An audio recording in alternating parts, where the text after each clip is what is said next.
ఇప్పుడే country delight app ని download చేసుకోండి. Download the country delight app now. Journalist, anchor, రచయిత్రి స్వేచ్ఛ సూసైడ్ చేసుకున్న సంగతి తెలిసిందే. తనకు ఒక పాప ఉంది. అదే కేసులో పూర్ణచందర్ నాయక్ అనే వ్యక్తిని అరెస్ట్ చేశారు. అతను ఒక లెటర్ కూడా రిలీజ్ చేశాడు అరెస్టుకు ముందు. అయితే అతని మీద 2-3 సెక్షన్స్ కింద కేసు నమోదైంది. అరెస్ట్ తర్వాత అతన్ని జైలుకు కూడా పంపించారు.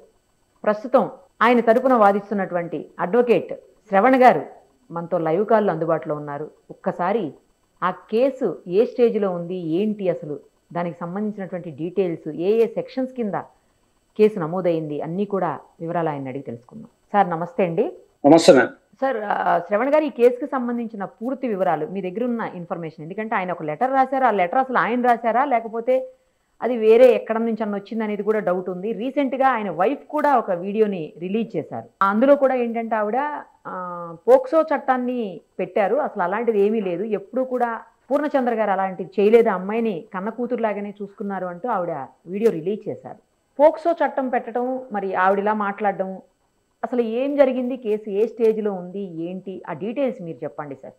పూర్ణచందర్ డే బిఫోర్ ఎస్టర్డే రాత్రి 11 గంటలకి నా సమక్షంలోనే నాతో పాటు పోలీస్ స్టేషన్కు తీసుకెళ్లి సరెండర్ చేయడం జరిగింది. ఆయన ఎప్పుడైతే సరెండర్ ప్రతిపాదన తీసుకొచ్చినప్పుడు కోర్టులో సరెండర్ చేద్దామని అనుకున్నప్పుడు వాళ్ళ ఫ్యామిలీ మెంబర్స్ అందరినీ టాస్క్ ఫోర్స్ పోలీస్ వాళ్ళు వాళ్ళ ఆఫీస్లో ఉంచి పూర్ణచందర్ పోలీస్ స్టేషన్కి వస్తే, అంటే పోలీస్ స్టేషన్కి కూడా కాదు, టాస్క్ ఫోర్స్ వాళ్ళ ఫ్యామిలీ మెంబర్స్ ఎక్కడైతే ఉన్నారో అక్కడికి వస్తే మిమ్మల్ని విడిచిపెడతాము అని చెప్పి పొద్దున తీసుకెళ్ళి దాదాపు సాయంత్రము 7-8 వరకు కూడా అక్కడే ఉంచేసరికి పూర్ణచందర్ తన ఒక ప్రతిపాదన తీసుకొచ్చి తన ఫ్యామిలీ మెంబర్స్ ఖచ్చితంగా రిలీజ్ అవ్వాలి, నేను ఇన్నోసెంట్ అనేది మేబీ కోర్టులో తేల్చుకోవచ్చు, కానీ కాకపోతే నా కుటుంబ సభ్యులు మంచి స్థానంలో ఉన్నారు, అందరు చదువుకున్న వాళ్ళు, వాళ్ళ రిప్యుటేషన్ దెబ్బతినే అవకాశం ఉంది, నేను సరెండర్ అవుతాను అన్నప్పుడు కోర్టు ముందు సరెండర్ అవుదు అని చెప్పినప్పుడు అవసరం లేదు, వెంటనే ఇమీడియట్గా మా కుటుంబ సభ్యులను రిలీజ్ చేయాల్సింది టాస్క్ ఫోర్స్ వాళ్ళే కాబట్టి నేను వాళ్ళ ముందే సరెండర్ అవుతా అని అన్నప్పుడు నేనన్న విషయము, the FIR has been registered before Chikkadpally police station కాబట్టి let's do not meet the task force police, Chikkadpally పోలీస్కి వెళ్దాము, అక్కడే మీరు సరెండర్ అవుతారు అని చెప్పి రాత్రి 11 గంటలకి అక్కడ సరెండర్ అవడం జరిగింది. ఈలోపు అతను నా దగ్గర నాకు చెప్పింది మాత్రము, నాకు 7 to 8 మధ్యలో ఒకసారి కాల్ చేసి చెప్పినప్పుడు సరెండర్ అని. ఈ లోపు నేను కొన్ని నిజాలు మాత్రం మీడియాకు తెలియజేయాల్సింది ఉన్నది, నాకు 1 గంట నుంచి 2 గంటల సమయం ఇవ్వండి, నేను మళ్ళీ 9-9:30 వరకు మీకు అందుబాటులోకి వస్తా, నేను మాత్రం వస్తున్నా, మీరు కూడా రండి అని చెప్పి అన్న తర్వాత 11 గంటలకి ఆ లెటర్, నేను ఆయన సరెండర్ అయిన తర్వాత ఆ లెటర్ చూడాల్సి వచ్చింది.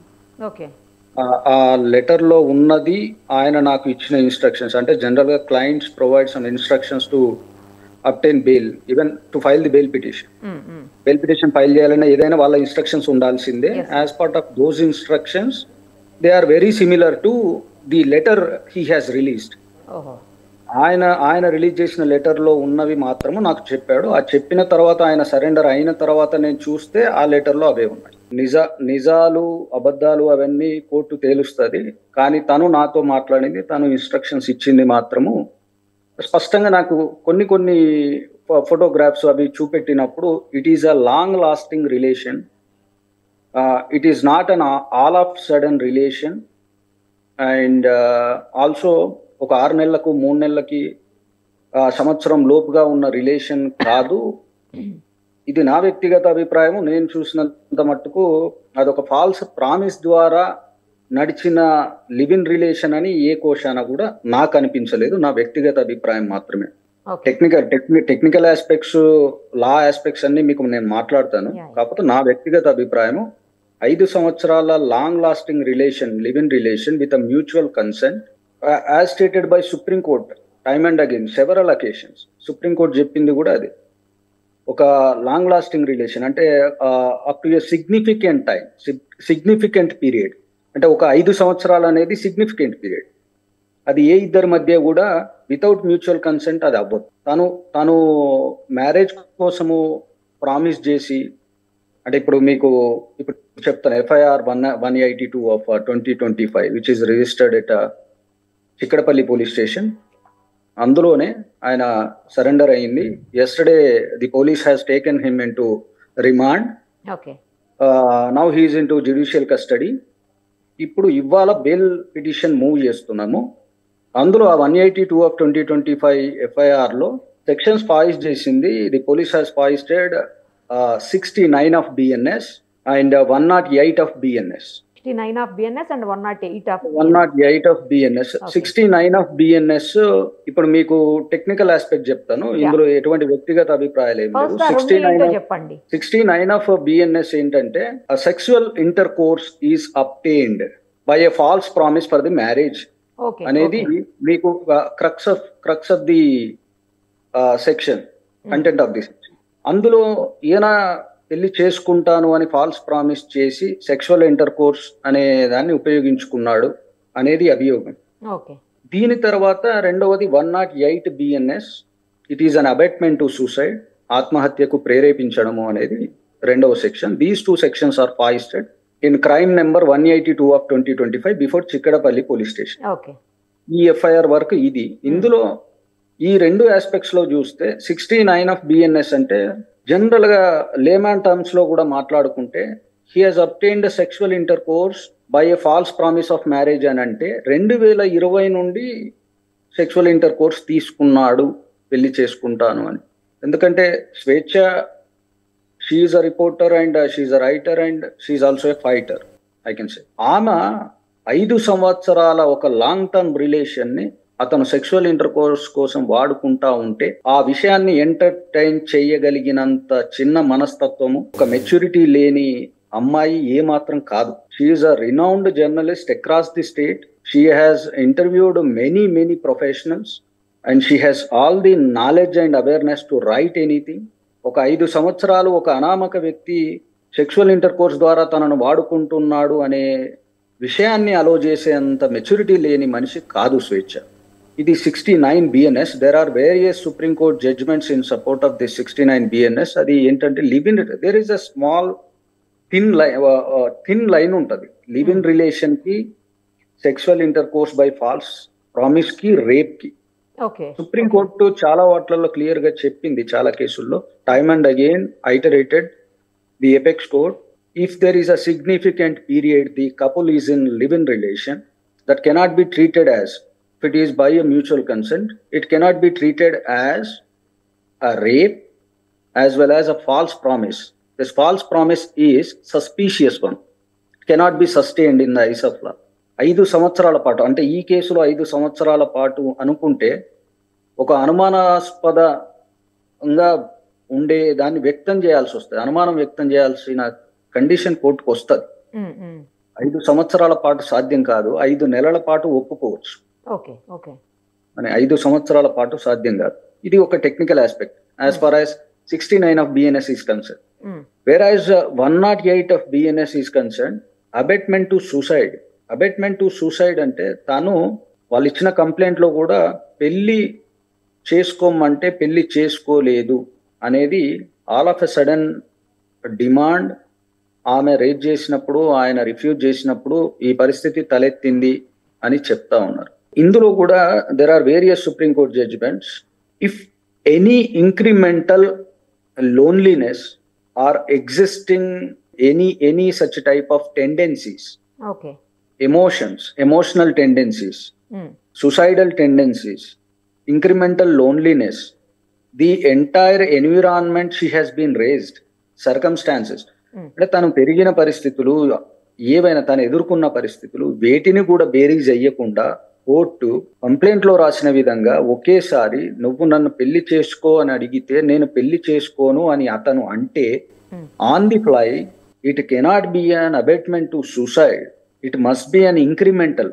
సంవత్సరం బై సంవత్సరం, ఇయర్ బై ఇయర్ తన లోపల ఉన్న ఆ మానసిక స్థితి అనేది court will take in to consideration. ఇవి ఆ ఉన్నటువంటి supreme court judgements, various high courts judgements ని బట్టి చెప్తున్నదే తప్ప ఓన్ గా చెప్పే విషయం కాదు.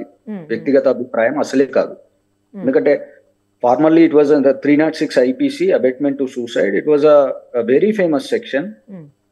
there are various citations, there are various opinions by Supreme Court at various conditions. Okay చాలా సందర్భాల్లో సుప్రీంకోర్టు చాలా సార్లు చెప్పింది ఏ ఏ ఏ పరిస్థితులు మాత్రమే అట్రాక్ట్ అవుతాయని చెప్పింది. This is with respect to 108 BNS now, which is the replacement of 306 IPC formal. Okay ఇది వచ్చేసరికి 182 of 2025 FIR at Chikkadpally police station. The complainant is the father of deceased Swetcha. ఇది అయిపోయిన తర్వాత పరిస్థితులు నడుస్తూ ఉన్నాయి.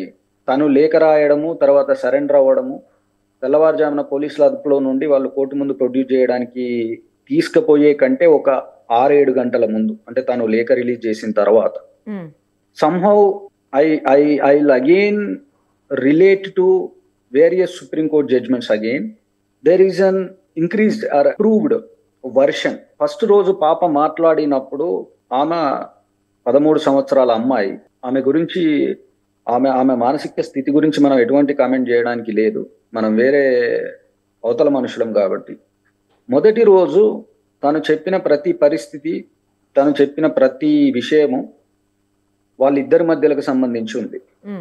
ఎప్పుడైతే నిజానిజాలు పూర్ణచందర్ బయట పెట్టిన తర్వాత మీకు ఒక సుప్రీంకోర్టు జడ్జిమెంట్స్ ప్రకారము ఒకసారి రిఫర్ చేస్తే it is referred as an afterthought. Afterthought అనేది it is a famous technical word which is referred. మీకు మొదట ఎఫ్ఐఆర్ జరుగుతున్నప్పుడు చెప్పిన కంప్లైంట్, అందులో విషయాలు, ఇందులోనే మళ్ళీ ఒకవేళ ఆ సెక్షన్ ఏమన్నా యాడ్ చేస్తే సమస్య అవుతుంది, it will become an improved version, లేకపోతే ఆఫ్టర్ థాట్ ప్రాసెస్ అని ఆ కేటగిరీలోకి రాకుండా క్రైమ్ నెంబర్ 184 of 2025 అనేది ఒకటి కొత్తగా వచ్చింది. ఆ అమ్మాయి ఆల్ ఆఫ్ సడన్ ఫాదర్ లాగా ఉన్న మనిషిని బ్యాడ్ టచ్ చేసేవాడు, నన్ను మా అమ్మ ముందు కూడా కూర్చొనిచ్చేవాడు కాదు అని పక్కాగా ఒక టెక్నికల్ టర్మ్స్ లో వాటిని ఎక్స్ప్లెయిన్ చేసింది media. So somehow it can be referred as an after thought. 2 days తర్వాత తను అంత టెక్నికల్ గా స్పెషల్ గా, సరే బయట వాదనలు వేరే ఉండొచ్చు, మీడియా ముందు వాదనలు వేరే రకంగా ఉండొచ్చు, అమ్మాయి భయపడి ఉండొచ్చు కదా. నాకు ఒక నా వ్యక్తిగత అభిప్రాయము, I have observed, I have come across, I have noticed many single mothers throughout my life. నేను నా చిన్నప్పటి నుంచి ఎంతో మంది సింగిల్ మదర్స్ ని నేను అబ్జర్వ్ చేశాను.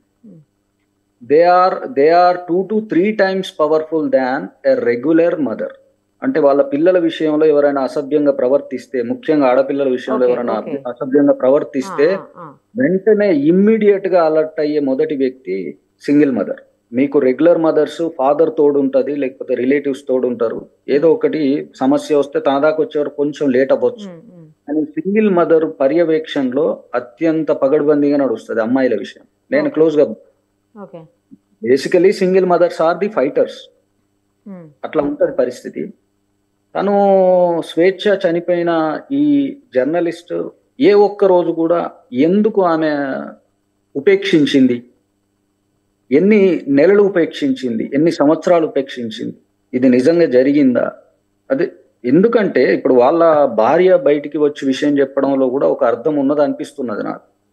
అంటే స్వేచ్ఛకి పూర్ణకి మధ్యలో జరిగిన విషయాలు కోర్టు తేలుస్తాయి, కానీ ఈ అమ్మాయి ఎవరి ప్రోద్బలంతో అయినా వచ్చి ఆ విషయం చెప్తే గనక అది అత్యంత దురదృష్టకరమైన విషయం. ఎందుకంటే తండ్రి కూతుళ్ళ మధ్య బంధాలు కూడా అనుమానాస్పదంగా కనిపించే రోజులు వస్తాయేమో అనిపిస్తుంది. ఎందుకంటే తను చేయలేదు అనేది, ఎందుకంటే చాలా ఫోటోగ్రాఫ్స్ నేను చూసిన, వీళ్ళ పిల్లలతో పాటు ఈయనకు ఒక ఆడపిల్ల ఉన్నది, ఆడపిల్లతో పాటు అంటే ఇతనేమి ఆమెను కన్న తండ్రి కాదు కదండి, తండ్రే కాదు అసలు ఆ మాటకు వస్తే.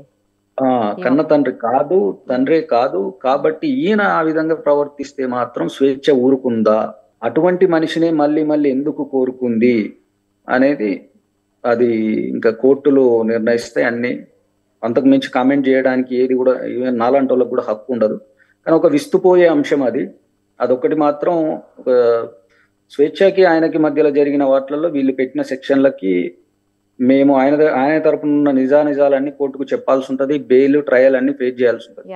కానీ ఈలోపు ఈ అమ్మాయి వచ్చి ఈ విధంగా చెప్పడం అనేది, అందుకే వాళ్ళ భార్య మీడియా ముందుకు వచ్చి చెప్పింది, అందుకే అయ్యి ఉండొచ్చు. అవును, ఆవిడ కూడా మాట్లాడారు ఈరోజు మీడియాలో, అంటే ఒక వీడియో రిలీజ్ చేశారు ఆవిడ. వీడియో రిలీజ్ చేసి అనుకుంటున్నా, అందుకే మాట్లాడాను. ఎందుకంటే ఆమెకి మాట్లాడాలని ఉన్నట్టుగా ఆ వీడియోలో ఏం అనిపించట్లేదు. కాకపోతే ఆ పరిస్థితిని తట్టుకోలేక మాత్రం తను చాలా నర్వస్ స్టేజ్లో ఉండి కూడా మాట్లాడింది. కానీ నాకు ఇక్కడ ఒక విషయం అర్థం కానిది ఏంటంటే, ఆయనకు ఆల్రెడీ పెళ్ళయింది, భార్య ఉంది, 2 పిల్లలు ఉన్నారు. ఆవిడే చెప్తున్నారు నాకు ఒక కొడుకు కూతురు ఉన్నారని చెప్తున్నారు ఆ వీడియోలో. కొడుకు కూతురు ఉన్నారు, ఒక ఫ్యామిలీ ఉన్నప్పుడు అసలు ఇంకొక మహిళతోటి ఎలా, నాకు అర్థం కావట్లేదు. ఎందుకు రిలేషన్ పెట్టుకోవాల్సి వచ్చింది అసలు? అతను ఆ సైడ్ నుంచి అది తప్పే కదా. ఇటు ఫ్యామిలీకి కూడా అన్యాయం చేశాడు కదా, అతని ఫ్యామిలీకి కూడా అన్యాయం చేశాడుగా. ఇప్పుడు ఒకటి, నేను ఈ విషయం మాట్లాడొచ్చా లేదా నాకు తెలియదు, ఎందుకంటే టెక్నికల్ ఆస్పెక్ట్స్ మాత్రమే మాట్లాడాలి. అదేలేండి. ఒకటి నా వ్యక్తిగత అభిప్రాయం మాత్రము, లివ్ ఇన్ రిలేషన్ అయినా మ్యారేజ్ అయినా ఏదైనా జరిగిన సంఘటనలో పూర్ణ స్వేచ్ఛ 2 డైవర్స్లు అయిపోయిన తర్వాత, పూర్ణ తనకు ఫ్యామిలీ ఉన్న తర్వాత ఒకరు ఇంకొకరిని వాళ్ళ జీవితాల్లోకి ఆహ్వానించుకోవడం అనేది ఇద్దరు చేసిన తప్పు అనేది నా వ్యక్తిగత అభిప్రాయం మాత్రమే. వాళ్ళు లివ్ ఇన్ రిలేషన్ లోకి ఎందుకు వచ్చారు, తర్వాత జరిగిన సంఘటనల మీద నేను నిజానిజాలు కోర్టుకు చెప్పడం అనేది లాయర్ గా నా బాధ్యత. కానీ నా వ్యక్తిగత అభిప్రాయం మాత్రమే, వాళ్ళిద్దరూ ఒకరినొకరు వాళ్ళ జీవితాల్లోకి ఆహ్వానించుకోవడం ద్వారా వాళ్ళ కుటుంబాల్లో ఒక కొత్త ఇబ్బందిని తీసుకొచ్చినారు. అదొకటి మాత్రమే. అటు ఆమెకి ఇబ్బంది అయింది, ఇటు ఇప్పుడు ఈమె ఫ్యామిలీకి కూడా. స్వప్న గారు కూడా అదే చెప్తుంది, ఆమె ఫ్యామిలీకి ఇబ్బంది అయినటువంటి పరిస్థితి. అది నా వ్యక్తిగత అభిప్రాయము. వన్స్ ఒకసారి పోలీసు వాళ్ళు పెట్టిన ఎఫ్ఐఆర్ లో మాత్రం 69 BNS 108 BNS కానీ, పోక్సో యాక్ట్ కానీ. పోక్సో యాక్ట్ కూడా ఉందా అండి, పెట్టారా? పోక్సో యాక్ట్ అనేది ఈ సపరేట్ ఎఫ్ఐఆర్ 184 of 2025 ద్వారా పోక్సో యాక్ట్ పెట్టినారు. Complainant is Aranya, who is the daughter of Swechha. Okay. ఆమె ఇంక్రిమెంటల్ లేకపోతే improved version or else afterthought process అనేది ఎందుకు వచ్చిందనేది అది కోర్టులో నిజాలు తెలుస్తాయి. కాబట్టి ఇది నా దగ్గర ఉన్న సమాచారం ఇంతవరకు అయితే. ఓకే, ఇప్పుడైతే అతను జ్యుడిషియల్ రిమాండ్ లో ఉన్నాడా అండి పూర్ణచంద్ర? జ్యుడిషియల్ కస్టడీలో ఉన్నారు, బెయిల్ వేస్తున్నాము. ఆ సెక్షన్స్ ఏ విధంగా అట్రాక్ట్ అవ్వవు అనేది మాత్రం కోర్టుకు వివరించడం జరుగుతుంది. ఓకే. ఆయన ఎలా చూసుకున్నాడు, ఆయన ఏం చేశాడు, ఈ 5 years లో ఏం జరిగింది అనేది, it will not be an emotional thing, it is as per the technical procedure. Okay. Actually 2020 నుంచి ఇద్దరి మధ్యన రిలేషన్ పరిచయం అని చెప్తున్నారు, అది కరెక్టేనా అండి? మీకు కూడా అదే చెప్పాడు అతను? అవును చెప్పాడు, 2020. సో 5 years నుంచి రిలేషన్ ఉంది ఇద్దరి మధ్యన అయితే. In fact he knows her since 2009 నుంచి తెలుసని రాశాడు.